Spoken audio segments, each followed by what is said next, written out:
Okay, recording. Good afternoon, everybody. Thank you all for joining Museum Hue on our second session in a three-part virtual workshop series. The Advocacy Accelerator series will help your organization demystify the lobbying and advocacy process by hearing directly from the experts in government. I want to thank our panelists for joining us this afternoon to discuss the critical role in our state and city government and their play in supporting the arts and culture in New York. I'm now going to pass it to Addison Tobias to talk about our critical work we have done this past year and our vision for 2024. Thank you so much, Martha. Hi, everyone. My name is Addison Tobias, and I'm the Programs Manager at Museum Hue. Thank you so much for joining us today for our second session of the Advocacy Accelerator. For those of you who are new, Museum Hue is a member-driven organization dedicated to uplifting the voices of people of color in the arts and culture field by offering tools and resources in a supportive environment.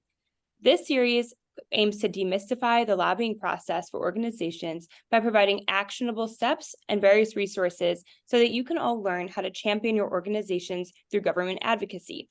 Throughout this series, city and state elected officials, government staffers, and attorneys will discuss the government's critical role in supporting the arts and illuminate the process of government outreach, funding applications, and collective advocacy. This series stems from the research findings and recommendations in our Hue Arts New York State Brown Paper Report, which was led by Museum Hue, that highlights a greater need in supporting Black, Indigenous, Latinx, Asian, and all people of color led and founded organizations.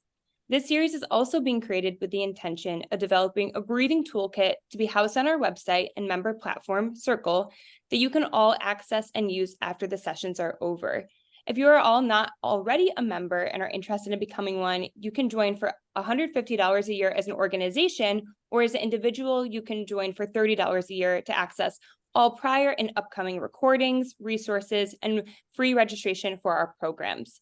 If you have any questions that arise today, please email them to hello@museumhue.com, which I'm going to drop in the chat right here for you all to access, and we will be sure to get them back to Martha after this session. Museum Hue is committed to creating programming and resources that will really continue to uplift and support all POC-founded and led art stability. As we continue to bolster our resources that stem from the Hue Arts NYC and NYS research, please keep an eye out for our 2024 programs and consider membership. I will now pass it back over to Martha. Thank you, Addison, for updating us on the advocacy work Museum Hue has done this year. To learn more, please check out our website and follow us on our social media platforms. Now I want to introduce our panelists. First, I'd like to welcome Chris Durosinmi, a lifelong resident of Brooklyn who has spent his entire career advocating for the needs of his community. As a former student of Brownsville Public Schools, Chris knows the importance of a quality, affordable education. As part of his public service under the New York City Council, the New York State Senate, and the New York City Comptroller's Office, Chris has organized and managed discretionary funding awards for up to 5,000 community-based organizations, addressed public housing issues, and introduced and tracked legislation. In his current role as Director of Government and Community Affairs for the Wildlife Conservation Society, Christopher has combined his community organizing acronym with his personal passion for environmental protection and conservation. Since 2017, he has spearheaded initiatives that raised awareness and funding for wildlife conservation, education, and workforce development. And our second panelist is Frances Escano, a highly accomplished professional dedicated to expanding culture, STEM learning, and education. As the current Director of Government Affairs at the New York Hall of Science, she secures government funding and maintains partnerships with public officials and local communities. Escano brings over 11 years of experience in government and community relations, including notable positions at the New York Metropolitan Museum of Art and the New York City Council. She holds a master's degree in public administration from Columbia University and is proud of her South Bronx roots and currently resides in Queens. I'm going to start our first question. I'm going to start with Frances. Can you please tell the audience about your role and what you do at your organization? I will. Hello, all. First of all, I want to thank you for having me today and for allowing me to be part of this panel. And I'm honored to do this with Chris, who's a dear friend and colleague. And we both, in our current roles, work collectively in order to advocate for culture organization and culture in New York City. a little bit about my role. I'm the Director of Government Affairs for the New York Hall of Science. And for those of you that might not know, NYSCI, or New York Hall of Science, is one of the largest cultural institutions in Queens, and it's the borough's science and technology center. Each year, NYSCI serves hundreds and thousands of New Yorkers, school teachers, school children, families, as the city's only hands-on center. And my responsibilities could be broken down into 4 points. I amplify New York NYSCI's public awareness as an essential resource for the diverse communities we serve in, that make up the borough of Queens, as well as for our families and educators throughout the city. I strengthen and maintain the government relations for funding the institution, and I establish regular partnerships and initiatives with key elected representatives. As well, I plan the strategic initiatives within our direct community, borough, city, and state for the institution. So that's a little bit of what I do in my role at NYSCI. Thank you, Frances. Chris Durosinmi, can you tell us a little bit about yourself? Well, similarly to my partner in crime here, Frances, with the Wildlife Conservation Society encompasses the Bronx Zoo, the New York Aquarium, Queens Zoo, Central Park, and Prospect Park Zoo. So we're in 5 parks, 4 boroughs, and I lead the effort, particularly in Brooklyn and in the Bronx, to amplify WCS's profile, work with countless communities throughout the city, encourage and fundraise for our capital needs within the parks, but also programmatic needs and STEM education needs, and programs throughout the city and in our communities, as well as policy initiatives as directed that spearhead conservation, education, and the like. Thank you both. I'm going to start with Chris for the first question. There's often a misconception that nonprofits can't participate in lobbying. What advice do you have for organizations that want to get started and are unsure where to start? Well, I think one misconception is that people don't know how to actually talk to their elected officials. And, once an elected official is in office, they're there to serve everybody, the populace of their districts. And, there's nothing wrong with picking up the phone, calling your elected and describing what your needs are. In addition to that, it's inviting them out and providing them an education on what your institution actually does. I think 9 times out of 10, an elected official is drawn in a variety of different ways. It's, getting in contact with the elected official and the staff, more importantly, inviting them out to your space or to a program to what you're doing, and recognizing and ensuring, letting the elected official and staff know why what you do in the district is important for them to either fund, invest, or enhance. And I think more nonprofits, need to simply just walk in the door and pick up the phone and make a phone call and provide an invitation. Thank you for that, Frances. I agree with Chris. For all of us, I think lobbying gets very daunting and it's a task where you're like, what am I doing? But I think lobbying, if you just break it down simply, it's just advocating for the interests of your organization to people. And we do this every day. When you talk in the work that you do, you're always talking about what your organization or institution does. You're creating, you have an elevator pitch. And I think having that elevator pitch is what lobbying is doing. It's going out and talking to your elected officials. Yes, there are your elected officials and they get elected, but they live in New York. They are New York City residents. They know their district, and if you don't tell them, they're not going to advocate for you. So like Chris said, just demystifying lobbying and say, oh, this is any person that I know, and calling them and communicating with them and becoming friends with them, advocating for them, and understanding the legislative landscape and being part of that. And it's government, so it feels like a big cliff to carry, but it's, it's just reading and understanding what they do. I mean, every year we vote. We elect our elected representatives, so we know their platform, and it's just going to and understanding their platform and matching it with your organization.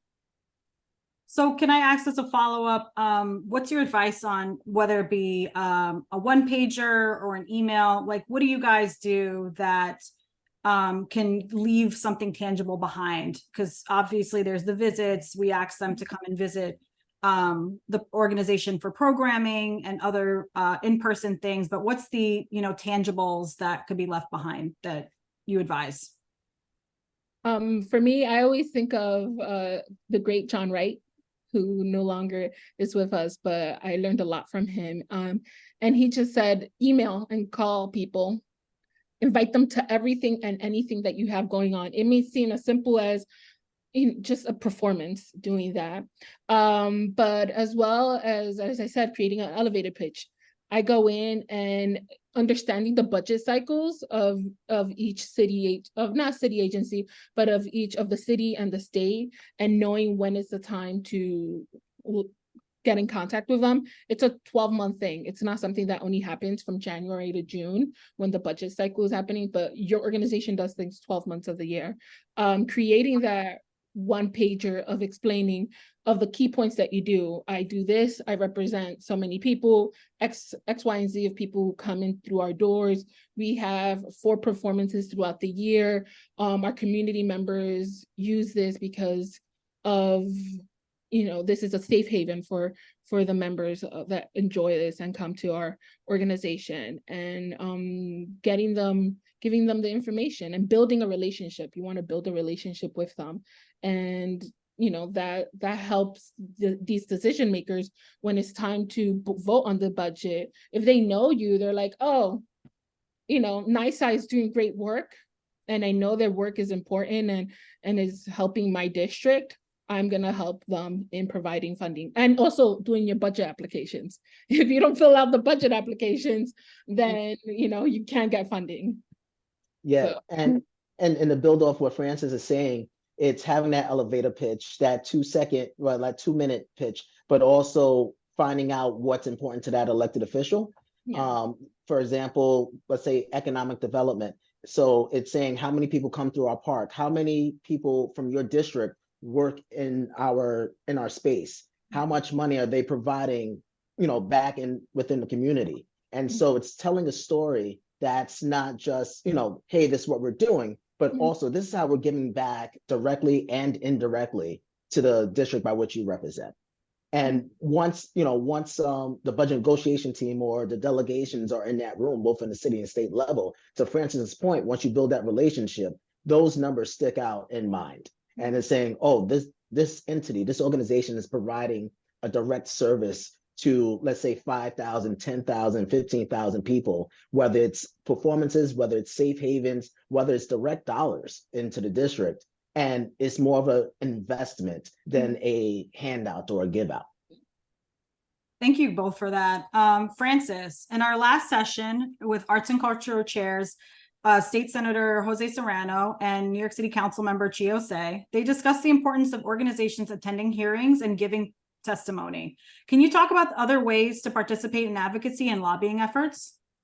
Yeah, I advocate for everyone, first of all, to visit City Hall and to learn about the legislative process. This is our building is by the people for the people. That's what I always keep that in mind. So our voice is important. As I said, we vote for our elected officials. They are our representatives. So going into the hearings and seeing these halls and going into what's happening in this legislative session, stated happens every 2 months, and stated is when the collective body of the New York City Council comes together to vote for legislations, to introduce different bills, to see what's happening. That's when they come together to do this process. Go to this. They're open to the public. I know they're on websites. You could go to nyc.gov or council.nyc.gov to also see the hearings on your phone, because it's hard to actually go down there, and it's open to the public. You could give public testimony, and if you see something that's important to you and why you would want to provide testimony, you just do it. I know there's testimony as important as to how you help your immigrant communities on culture, on the budget, there's going to be hearings for that up in the next coming months about the budget FY25 and what happened with the cuts. Why are these new FY24 cuts are bad for New York City, and what's the impact it provides to not just your organization, but the district. I think of it like a three-prong approach: your immediate district, the city, then the state. And then obviously it goes to federal, but I think it's that cone that I think of, and the impact that will have on you, and providing that one-on-one testimony. It creates that connection to the community and to the member, because they understand, they live in these districts, they know the people in their community and the impacts. And you coming in and saying, this is what happens if you cut my library service on Sundays, I don't have a place to go and do my reading or my research. So that's why you have to invest in these cultural organizations and these communities. And Thank you.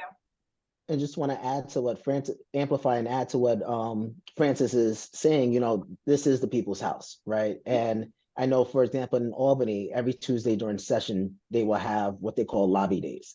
And so you have advocates from all over the state coming to their elected officials to advocate on a variety and multitude of different issues. I would also suggest utilizing your own constituencies, whether it's performing artists, whether it's youth, whether it's seniors, whatever population by which you serve and come through your doors. I think it's also a great opportunity for them to advocate to their own representatives and express why, you know, this particular organization is so great, not just for the individual, but for the community writ large. Mm-hmm. For example, we at WCS, we utilize our youth through our STEM Career Lattice to meet with their own legislators and talk about the work that they're doing. And so what we would do is, whether you're in Bronx, whatever borough you're in, we'll match you up with your city or state legislator. We'll, you know, take you to City Hall or Albany, and we'll just organize. And the youth are the ones that's actually leading the conversation. They're the ones speaking about their experience. And, you know, I wouldn't say it always pulls at the heartstrings, but it always makes a dynamic impact when you have an elected official hear from a constituent, particularly a constituent that can vote or is about to vote or, you know, cares deeply about, you know, what's happening in their community, in their backyard, and why it's important to invest in that. And so it's not a transactional approach. I go back to, it's an investment, and it's an investment in that particular youth. It's an investment in that particular community of people that come through your doors on a daily basis. Can you both talk a little bit more about how you use your patrons in your lobbying and advocacy work? I think that's a really important thing. And folks think about, you know, the ED and the staff and doing the lobbying and advocacy and having that relationship, but how do you use your patrons as well to advocate for your work and get your funding? So I know with WCS, we have several 100,000 like online advocates, right? And so when we are advocating on a particular bill or issue, we send out a blast to our online advocates and say, you know, take action on this bill. For example, when we led the charge to eliminate or reduce single-use plastic straws in the city, we activated our patrons to, you know, call their legislator or write to their legislators to vote on the bill, right? When one of the issues we're working on now is to get Hudson Canyon designated as a national marine sanctuary off the coast of Coney Island.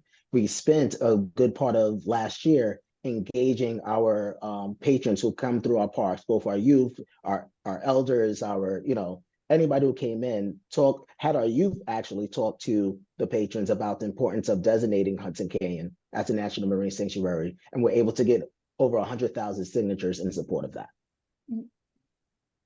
I agree. I think it's educating our patrons. They are the ones that use our facilities, and they benefit and understand the importance your institution, your facility does for the community, and their voice is strong. Collectively, you create a mass. And when you hear of an issue a couple times, I feel like it's like 311. When you call 311 400 times, the city pays attention to it. So it's, you know, when you have your patrons call your legislative people and say, this is important to fund or to, do a street naming, or, what is the issue at hand that you want to lobby for, they listen to that. Why is it important to have STEM education for pre-K 3-year-olds? Why shouldn't we cut that? Because studies have shown that once you start early on in education, they stay on the path of STEM learning, and they go on to college and find jobs. So you paint that picture and the trajectory, and I think people understand that well. And when you talk to your elected representative, they see that, and they see that bigger picture. Thank you for that. Chris, can you share with us some key stakeholders and staffing organizations that we should get to know that can help support help the organization support themselves in successful lobbying efforts? Well, one in particular that I know of that we work with is New Yorkers for Culture and Arts, NY4CA. They bring in both big and small cultural institutions and performing artists throughout the city to essentially advocate for funding on the city and policy on the state level as well. And so again, that incorporates, members of the cultural institutions group, members like from our organizations to small dancing arts organizations in Coney Island that have a staff of about 2 people. We all band together for the cause of supporting culture and recognizing its impact both in workforce development, STEM career education, performing arts, and its economic impact on the city of New York. So that's one in particular that I can think of off the top of my head. Thank you. Frances? For me I think you need to go what's your interest and look for that. Google, literally, it's my favorite friend. And my local news outlets and reporters, they are the ones, the city, your social media, they're very like New York One, they give what really is important to each specific district. I think they know what's involved. And other than being part of like Museum Hugh and New York for Culture, NY4CA, or MANI, which is the Museum Association of New York, your local reporters and Google, they keep you up to date. Google alerts on the topic that you want, and what's happening beforehand. You're like, oh, this is happening, and you stay informed, and I think help stay on top of things. And also going back to it, just being involved in the election process, understanding that cycle, because that's where you learn about the stakeholders. That's when you learn about your elected representatives and what matters to them and what they want to do. And it seems hard. It's a hard task because there's always an election. There's district leaders, there's judgeships, there's council members, there's assembly members and senators. But I think being involved in the election process is important, because this is you use your voice as a collective to vote for them to represent you. And then that's when you hold them accountable when something is not happening the right way. You hold them accountable. We voted for you. We want you to do this for our community. And this is what you promised. And we're going to hold your feet to that, for you to do that. So being involved in that process, I think, is very helpful in advocating for your organization. Thank you both. I want to follow up with the idea of the reporters and news outlets and social media. Can you talk a little bit more about how you use the media to help amplify not only your work, but also help with your lobbying and advocacy? The media. I use the media. I use social media. I think being a millennial, I grew up with social media. You have Instagram, you have X, you have TikTok. I think using your social media and the media, you could tell the story that you want to share. You showcase what your organization does, and obviously you do it in the media of the organization as a whole. But when you add people that are going there and tagging you and saying, oh, this is what my organization does, or you see their views. And I think having that collective view adds to the story that you're already doing. It showcases when people come to NYSA and say, look, my child's learning STEM learning and making it easier, it demystifies what we do and make it tangible. So I think that's why using social media for that is important. And I think it brings awareness to what's happening. Sometimes there's so much going on in the world. When you share something fun or positive of what the impact your organization has, I think it makes it processing easier for what's going on. I echo all of what Frances is saying. And I'm just also thinking in addition to, I know personally, in addition to our social media channels at WCS, I know a lot of us also use our personal channels to just amplify the work that we're doing. So it's more than just, hey, this is what we're doing, but it's actually giving, at least with my followers, like a behind the scenes look in terms of what's going on in day to day, right? So one day I could be playing with a cheetah, but the next day I'm at City Hall advocating as to why this funding is important, but also like with the youth in Albany and saying how civics is, a part of conservation efforts and how the two tie together. So it's giving a real accessible look, or rather social media is utilizing giving an accessible look as to what's actually happening and going on, and demystifying, hey, this is just an institution, this is just a part. There's a lot of things going on and a lot of things happening.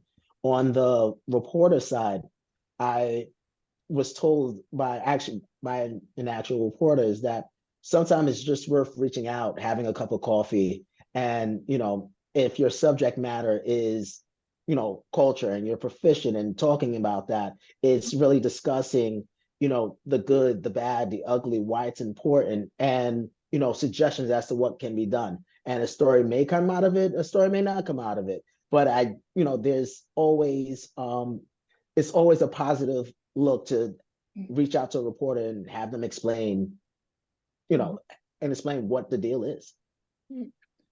And the reporter then ties what's happening in the city to that local level, to so it creates that storyline that you need. Thank you both. I really appreciate that. Frances, yes. We want to build on something that we talked about in our last session. The chairs of the arts and culture committees discussed how critical it is that the organizations have a relationship with their elected officials, but also have statistics and numbers on the impact of the work has on their constituents. Can you talk more about this in your experience from your perspective, organization? And what are the tips that you have for having successful meetings with elected officials and their staffers? And how can organizations make their meetings more impactful and compelling? As a former staffer for the city council, I used to take these meetings. For me, data is important. I think providing that data is helpful. It makes it easy and digestible. It synthesizes what you do. It all goes back to the elevator pitch. It always, it's an elevator pitch and you put your top 3 points, and pictures are great in sharing it in your one pager. You want to leave a takeaway, something behind that it ties to them, what you're saying. And there's creative ways of doing this one pager, of putting these pictures together, of, it seems enticing. And once people, being as a staffer, I would go and I'll see, I will look back on my files and see the one pagers, and it will remind me of that meeting, of what was discussed and what needs to happen. And for example, I'm a cultural institution, but there's different buckets that my cultural institution goes for. It's, we also education, we are in a park. So breaking it down to these different levels, it's not just funding for culture. You could find funding in different agencies and tie that into the work that you do. And I think it helps your council member, your elected representative know you and get to know what you're doing. And it says, oh, they're not just a dance organization, they're a dance organization, they're a safe haven, they provide public safety, they connect youth to jobs. So it's finding those different avenues that you could go with. To go off what Frances is saying, like, one, elevator pitch is important. And like Frances, as a former staffer, what would actually stick out to me is what you're asking for, how does it affect the district, how many people are you affecting in the district, And if you were to get more, how do you scale up? Right. And so I always go into a meeting with those things in mind, because again, as a former staff, I'm pretty sure you only have 15, 20 minutes to make the point. And so what are the 3 to 5 big things that would make the staffer go back to that elect and say, you have to fund this organization. They're doing great work. And, also one thing that's really important is, I know we talk a lot and put a lot of emphasis on the elected officials, but I think it's, we'll be remiss if we didn't say, we also have to hold the staff in high regard when we have these meetings. The chief of staff, even down to the constituent liaison, the budget directors are important, but they're fielding requests from hundreds of organizations, if not thousands, from throughout the city. And, you take that meeting seriously, because you never know if that staffer have a brother, sister who, and this happens a lot within WCS, have a brother, sister who either worked at WCS, interned at WCS, and is now like in the STEM field somewhere, and just telling that story. And it's like, oh yeah, I remember I worked in a camera house at the Bronx Zoo back in 2006, right? So it's, having that relationship, making those connections, telling a story with anecdotal elements, and, really, again, making a relationship with not just the elected, but definitely the staff as well. I completely agree with you 100%. The staffer are the ones, they are the ones that inform the elected, and everyone is important. And if the elected can't go to a meeting or to an event, a staffer can, and it builds that relationship with the office as well. Thank you both. So just to follow up, as terms of, as you guys were former staffers, and outside of bribing you with donuts and pizza, is there other tips that you can provide to the organizations on how to build those relationships with staff? Because staff does the work, right? The electeds can't go to all your events and all your programming. So how do you build that relationship with staff like all year round, as opposed to when you're calling for a meeting or for a budget request? So what we do is, when we host tours to talk about our programming and the things that we do here at either one of our parks, we invite the elected, but we also invite the staff, because it is because we recognize that they do a lot of, if not all of the work, and they're just honing the focus of the elected official onto that one thing. But also, it's, why not? Like, like, let's provide them with that experience. And again, it goes back to what I was saying earlier, is establishing that connection and that accessibility. And, if that's something that we want to promote, this is how we promote it. And it's not just for a private tour, but also events. It's, what, to your point, Martha, not the elected can't go everywhere, every day, all the time. Have the staffers come as well and enjoy and partake in an event, and have them participate. For me, the staffer connection is very important, in addition to having that elected connection. And, for lobbying reasons, I want to say that people do not bribe me with donuts. Thank you very much. We go to things because I'm interested in culture and in STEM learning, and I want everyone to build that connection and relationship. So I think it's, like I said, it's a 12-month thing. It's not something that only happens during the budget cycle. I think, like any relationship, it takes work, and you have to work at it every time and invite them, and it keeps them informed. It keeps them in the back of their head, of their things. They provide, a lot of the members provide newsletters as to what's happening in the district. And it helps kind of promote what you're doing. They might not include it in the newsletter, but they know this is happening, and it helps with that, amplifying what you're doing, the work you're doing, and creating that connection with the office. And also, to even add to that, when programming is happening, another thing that we do is saying, hey, this is happening, please blast this out to your constituents, and here's some tickets for it. Go off, let us know how many community members want to come through. And I think Frances would agree, is that we're talking about access to institutions where, many people did not even see themselves in or being in at any given time. And so whether it's a performance or a sea lion celebration, you know, we want to ensure that everybody has the access to that. So in addition to having the staffers come or participate, it's saying, you know what, we want to provide access to the community, and we know that you have that connection and conduit, you know, bring them to us. Mhm. And the engagement, I definitely agree with you there. They have the engagement, and people trust them, you know, once you're off, people trust what they're saying, and I think it demystifies what being in these places. STEM learning is hard. People are like, I can't do STEM learning, but then when you break it down into this, you know, science is everywhere. Mhm. I think it creates that connection, and it opens up and then they become your advocates. The community members become your advocates for the work that you're doing and how you're doing everything. So they create that story for you, and they know that you're a person they could trust. They know your organization is a place they could visit and feel safe, and it creates that narrative that you're ready of the work that you're already doing and what you want to continue to do. Thank you both. So our last question, can you both share a lesson learned from doing this work thus far?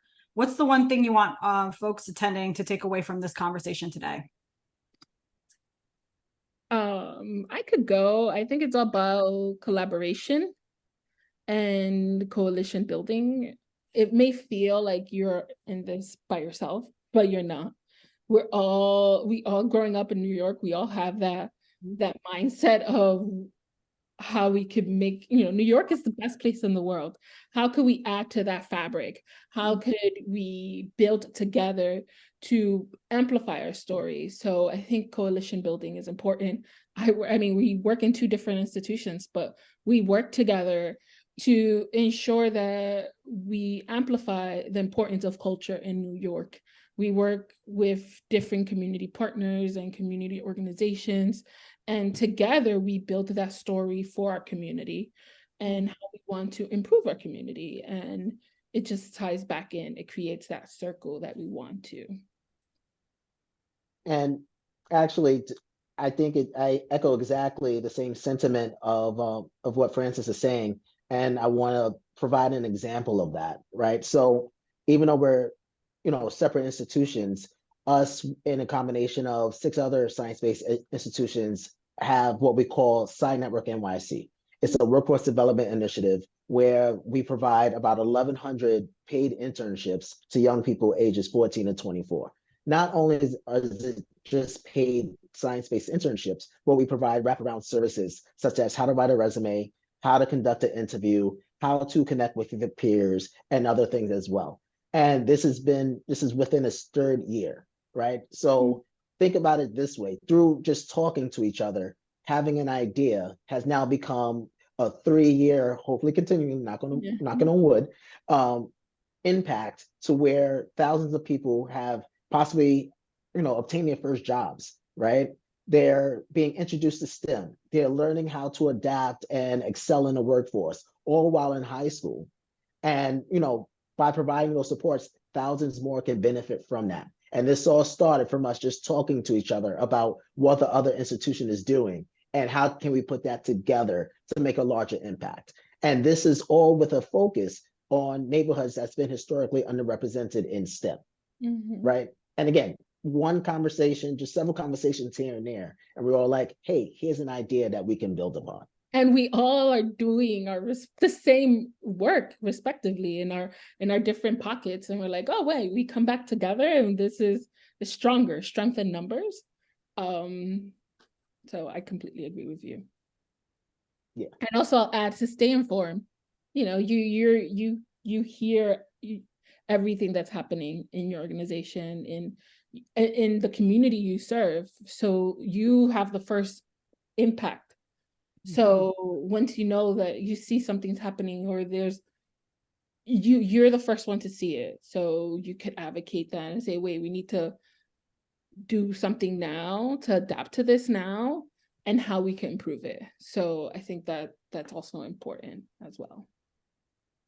Well, I want to thank you both for joining us this afternoon. Once again, thank you to Chris and Frances for joining us on this panel, and thank you to the organizations that have joined us this afternoon as well. Please visit museumhue.org to register for the final session of the series, Government Funding in Your Organization, which will take place next Tuesday, December 5th at 3 o'clock via Zoom. We also just dropped the registration link in the chat if you prefer to sign up now. On behalf of Museum Hue, thank you all for joining us and hope to see you on December 5th. Thank you again. Thank you all.